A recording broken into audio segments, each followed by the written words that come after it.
Hey guys, welcome back to the show, Sports with J. Dog King Hefner. And man, we're not gonna wait, we're not gonna bull crap, we're gonna jump right into it.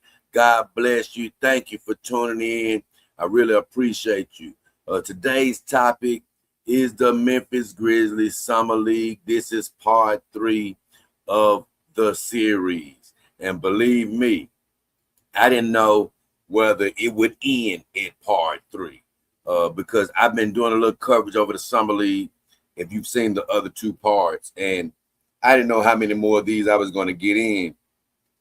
It was all dependent on the fact of whether the Grizzlies would qualify for the summer league playoffs. So, with all of that said, I'm happy to say that it should be at least one more show after the championship or right before the championship if we get that far. Or at the very least, I'll have a show after next game. So, with all that said, man, last show, I was just talking about the good, the bad, the ugly. The good was Cam Boozer. The bad was the fact that it looked like we were not going to make the Summer League playoffs and have a chance for the title. And the ugly was Cedric Coward and how he's been playing in this damn well Summer League. And since I did that show, things have been looking a lot better. You know, last night we went into a very big game, needing to not only win but get a large margin of victory to guarantee we'd have the point spread that would get us into the Summer League playoffs, the NBA Summer League playoffs. And luckily for us, Atlanta didn't play their best players last night. They rested them. And this year, it's been a little bit different. The Stars haven't been resting as much as they used to, you know. People have been playing them, and I think the Stars have been wanting to play. So I think this was sort of a bad move for Atlanta. You know, I never understood why you want to sit these young guys. Go on, let them play. Let them get their feet wet. I know they're scared they could get injured, and I understand that. But man, let them get the damn feet wet. And I like the fact that we got a dog in Cam Boozer who wants to play. Now he had a bad game, not a bad game. He didn't have his most efficient game a couple of games ago. Cam Boozer didn't, and the whole team shot bad. And I attributed that to our elder statesman, so to speak, and Cedric Coward. He came out and just gave us the wrong rhythm for the game last game. Even though we ended up pulling off the victory last game, I still wasn't liking how we played. This game, however, the one we needed to beat Atlanta to qualify to get to the playoffs was a complete thrashing. We started out the game, I think the first quarter was 30-42 or something like that. I've never seen that in an NBA game, I don't think. And it reminded me of like some stuff you would see at AAU, where a team is just stacked against another young team, and they just come out, and it's almost like the ref got to stop the game. That's really what it was looking like. I felt bad for those guys. And just for the record, I was telling my brother, I was so happy we won last night and kicked their butt and did it by a large margin to make the playoffs. But I feel bad for anybody who was on the floor for that Atlanta team, because every one of them got their NBA dreams crushed last night.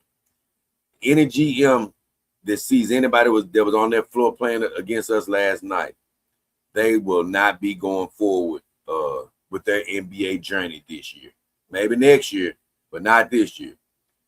I don't know. Maybe it was some guy that I missed that might make a roster, but nah, man, you can't get blown out like that, like they did by 30, and pretty much have a good chance on making an NBA roster. They set out their important people, though. So what I really loved about last night happened before the game even started, and that's associated with the good, like I said last string, and that is Cam Boozer. I couldn't find the interview, but he did an interview like right before that that game took place last night. And the person was asking him, hey man, what do you want people to think about you, you know, as far as this summer league is concerned? What do you want people to go away thinking about you? This is what Cam Boozer said. And Cam Boozer said the same thing I always want them to think. Think of me as a winner, somebody who want to do things to win. You know, he ain't thinking about the matchup. He thinking about winning. And I think that's another thing that's just setting him apart. Caleb Wilson plays for Chicago, went on a rant the other day talking about how he loves the game and he's different from everybody else. But I would say that about Cam Boozer. He's different than everybody else, because while everybody else trying to stat pad and think it's good to just hit 20, Cam is literally doing everything in the interest of trying to get us wins. That's all he's concerned about, and that's what I love. So he said that before the game that he wants to be known as a winner. And we come in with the attitude of kicking people's butts last night. And I told my brother, and he agreed. I said, man, Kevin, I don't know where this directive has come from within the Grizzlies organization, but it's been a directive to intentionally try to win this Summer League championship. I don't know whether it's emanating from just Cam Boozer and his want to win, his will to win, because I can see him saying, hey, man, I didn't win an NCAA title. I want to start my NBA career off with some sort of hardware. I can see him saying it. My brother think it may be the coach, Coach Isolo. And he says because he was sort of forced to tank last year, maybe Isolo feels a need to get off to a winning start, so he's given the directive to, hey, go out there and win a championship. Or I don't know if it's coming from the overall organization, Robert Parra himself. I'm not sure he's getting involved in that nature, so my brother could probably be right. It could be Coach Isolo, or even the general manager. His name slips my mind right now. But nevertheless, I love the directive. I couldn't find it once again, but Cam Boozer also said before the game started, he said something to the effect of, hey, I think they asked him how he's liking his team or something. He said, hey, I like the team. We're trying to win this, that, and this. But he alluded to something that I told my brother about as well. He was like, hey, man, I think they sort of, well, he didn't say I think that. He said they sort of put this team around me so we would have a chance to win the title. Also so we could grow together. Because everybody on that starting lineup other than Cam is a second or third year player from us. And that's what I say. We really have no excuse not to not only make it to the championship game, but truly to win it, because we have the deepest roster. That's why I didn't like the fact that we didn't beat Utah down in the Utah Summer League. And I don't like the fact that we dropped that game to Dallas in the Las Vegas Summer League.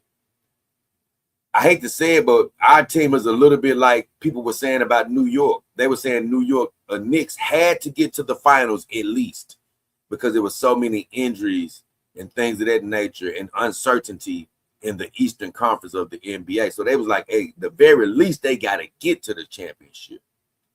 Later on, the owner was like, nah, they got to win the championship. So the pressure ramped up. But with us, the Grizzlies, I feel the same way. It's some good talented teams out there, but we got too much experience on this roster not to be expected to win a championship. You know, second-year players, and Hendricks is the third-year player. Olivier Maxis Prosper is a third-year player. So we're going into their third year. And so although they can all benefit from this experience in the Summer League, guess what? They still should be heads and above a lot of these other teams with nothing but rookies and players coming from overseas trying to make the team. So it's still going to be great competition, but I'm just saying we should win. And our Achilles heel has been Cedric Coward. He's been the weak point. He should have been a strong point. He should have been looking like he doesn't even belong in Summer League, you know. True, he's only a second-year player, but he's 22 years old. He has some experience. He has an NBA body, and he's been playing below his level. Last night he did put in 23 points. Cam Boozer put in the big 24. Olivier Maxence Prosper balled out, and I'm gonna give Josh Small some credit. He did great too. Our whole team played pretty damn good. I'm gonna put up the stats. We'll take a look at that. We'll see what happened. Put that right quick. And here it is. Last night we okay. Cam Boozer was a plus 24. Old Coward was plus 27. Pretty much everybody on the damn front line was put in a very heavy plus. Everybody, all our starters, from Josh Small, he was the biggest plus at plus 32. Olivier was plus 22. Taylor Hendricks plus 24. Coward 27. And Cameron Boozer 24. That's a plus minus. For everybody that doesn't know, the plus minus is, okay, how many points are you up on the opponent, or how many more points do you score than an opponent when you're on the floor, or how many more opponents does an opponent score more than you when you're on the floor? If an opponent scores more than you, that's a negative for you while you're on the floor.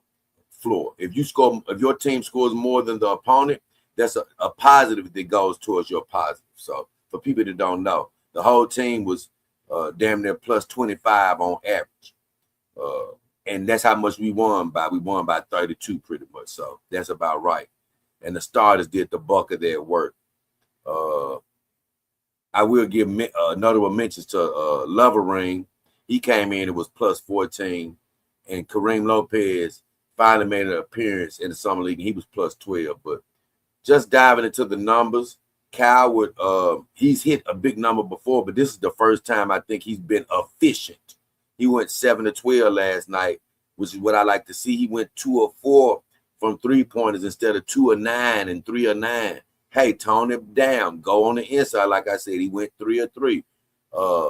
He got 3 boards, 3 assists, 1 turnover. Still don't like that. 1 steal. And so he had a good game. But let me tell you, it was nobodies out there that we were playing. God bless those guys. And it was times out there that Cal would play, even though despite what he scored, it was times he looked like he played down to their level. So, man, he just has to continue to do better. That's all I'm gonna say. I'm not gonna beat him up, but my guy Cam went 10 of 13, super efficient. 1-on-1 3-pointers, 2 or 3 from the line, 7 boards, 3 assists. He keeps getting assists every night. He did have 4 turnovers, which is unacceptable. Making some bad passes and things of that nature. Lost the ball on the dribble. He had a steal. He was plus 24, like I said. So that was a great stat line from him. Not going to go through everybody's stat line, but I just want to highlight both of those players. Cedric Coward said after the game some stuff about how he had been putting too much pressure on himself, how he just needs to play the game. Well, you damn right you just need to play the game. Bro, you in the NBA now. I understand. I ain't in your shoes. You're in front of a lot of people. You feeling the pressure to perform. But at the end of the day, like I tell my mom or anybody else, we can only be who we are. Be your best. After that, you cannot be worried about it. So, yeah, allow yourself to have fun. Be your best, and that's all you can do. But I will share a little something of what he said about it, about loosening up and feeling better about being who he's supposed to be, so to speak. Let me share that with you guys. I think this is this one right here. And it's just a snippet of what he said in this Grind City Media interview. What was different in your approach? I just went out there and had fun. I think over this whole summer league, I've been thinking way too much. Trying to make the best plays or trying to do so much at one time when I really just need to take care of my job and just have fun. I smiled a lot more today. I showed a lot more emotion, which was great. I just played like myself. I think the spirit of basketball, like it never left. but like it just didn't show as much as I know it could in the past games, and today it showed. Well, hopefully. I tell you, damn one thing. Well, that damn Cedric Coward, man. He just look, man. Look, I like when people got joy when they're doing stuff. But man, I just need a little bit more dog out of this guy. Like, Magic Johnson, my favorite player of all time.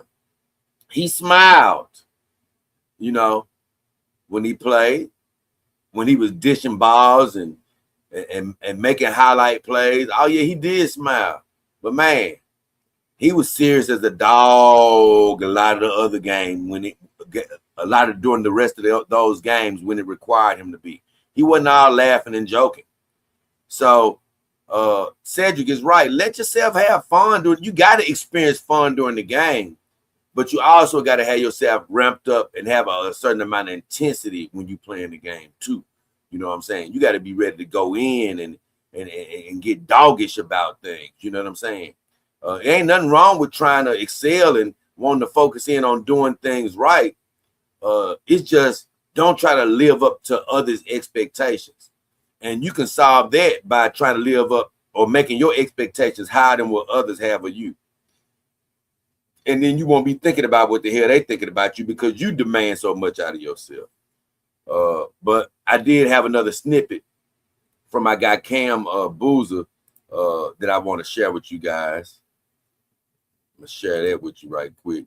And this ain't the one that I wanted to share from earlier, but it's still a good one, where he was talking about being a winner and things of that nature.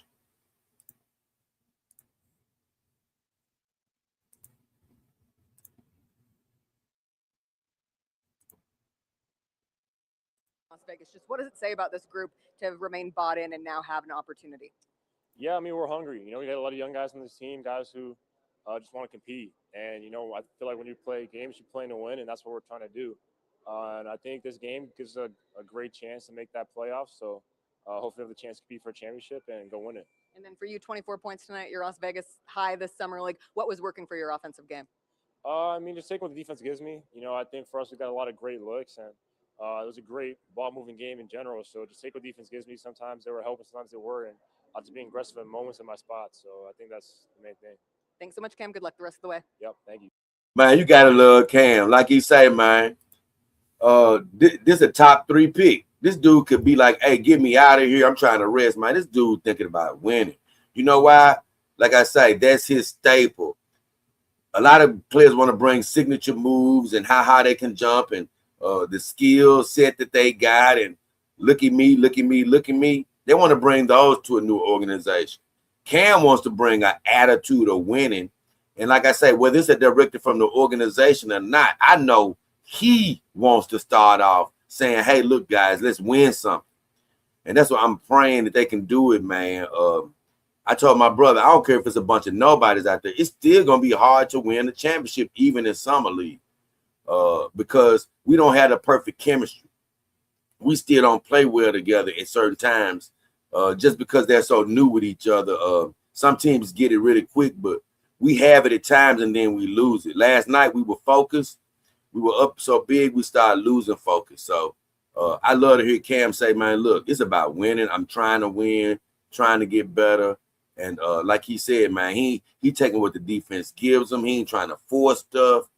I told my brother, what I love about Cam is his base, his legs. That he got big man legs. They thick like tree trunks. He ain't got skinny pencil legs. He seemed like the type of guy that's gonna be built to last. And so was his father, though. Carlos Boozer was built like a rock himself. So he has definitely got that in his genetics. And another thing I want to talk about is Kareem Lopez, who finally got a chance to show himself last night. A guy that I've been high on after I saw that we were drafting him. Looked like 6'8", 6'9". When he stood next to Cam Boozer, if anything, he might have looked a little taller back when they were doing their interviews and stuff before they ever put a uniform on. I was like, this dude tall as hell. Last night he came out there, and just to be honest with you, from a stat standpoint, he didn't do a damn thing that I remember. I'm going to look at his stats now for the first time. He didn't score. He was 0 for 1, And let me tell you, he was open about 5 or 6 times, close to the goal, and his teammates completely looked the other way on purpose. They iced him out. I said, hey, bro, he like the little brother. He gonna have to like really prove himself before people start passing him the ball. But he was open, and they didn't give him the ball several times, so he could have scored. But with all that said, he had 4 rebounds. That was big. He did have 2 turnovers. One of them was a bad turnover. I don't remember the second one because my feed sort of went out for a little while. He did have a steal. He had 1 major block. I didn't see the other one. But that's the second. I didn't see the other one. I know he got 1 major block, though. And he went plus 12. But just his length, his mobility, he looked nervous. He looked scared. He looked like somebody who was just getting his first NBA game, but he didn't look scared in a bad way. He didn't look like, oh, this guy's not going to figure out what he's doing. No, he's just like a young dude that's just really excited to be on the floor. He said it after the game. I'll let you hear a little bit of it maybe. But he was like, hey, I ain't been out on the court in so long, you know. I'm just happy to be out there. But I was telling my brother, I don't know really what this dude can become. He could literally become a superstar, or he could become a very good player, or he could not pan out. But I'm going to be honest, my gut feeling is that this dude is going to be something special. He's going to be probably the sleeper of this draft as we look back a couple of years from now. But with all that said, I was still happy that he got his feet wet last night, and hopefully he'll get better and better.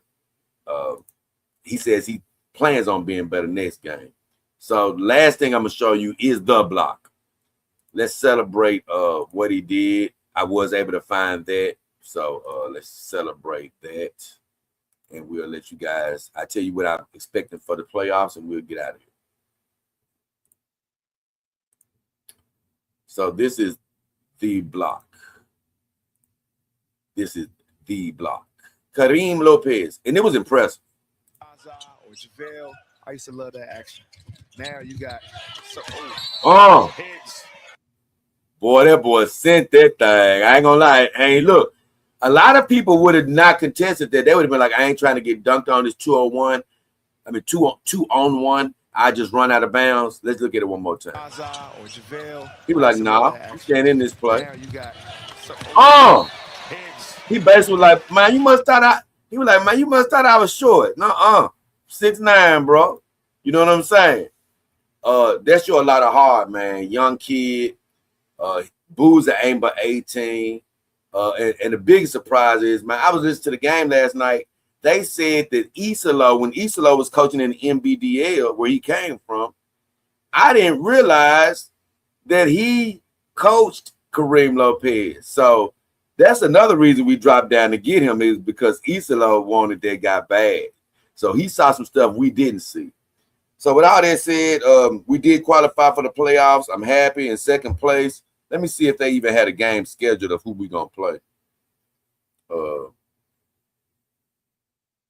Let's see. Because I did not look at that. I did not look at that. Okay. Let me see. Oh, they still ain't got it in a certain way. Okay. All right. Matchup Friday. So we should play Saturday, right? Okay. So we play Saturday at 5:30, man, for a chance to go to the championship against Houston. I haven't seen Houston play all summer league, but they beat Brooklyn 100-83. So that was damn sure impressive, their last game. Yeah, man. So tune in.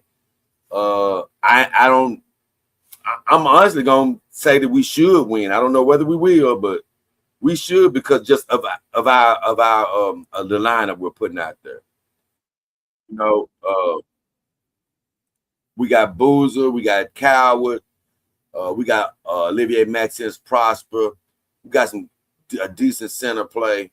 Why not pull it off? So I'm saying, guys, we should definitely get to the championship. And honestly, I'm one to hope for victory and believe for victory as opposed to saying we're going to win. And I'm not saying we're going to win. I'm saying we should win because of the type of team we got. And honestly, whether we should win or not, I'm going to be overjoyed because I always say, any type of damn championship is a hell of an accomplishment. It might not be a parade on Beale Street, but damn it, it's going to be a parade in my house. So I'm praying we can pull it off. I'm hoping we can pull it off, but we got to take one game at a time. So tune in Saturday at 5:30, guys. See if we can beat Houston. Adjust that time according to whatever time zone you might be in. I am happy for the day. It was a hell of a victory last night. Cam showed out. Cedric did what he was supposed to do. The rest of the team looked good. Josh Small, super efficient. Olivier Maxence Prosper, Hendricks, everybody did good.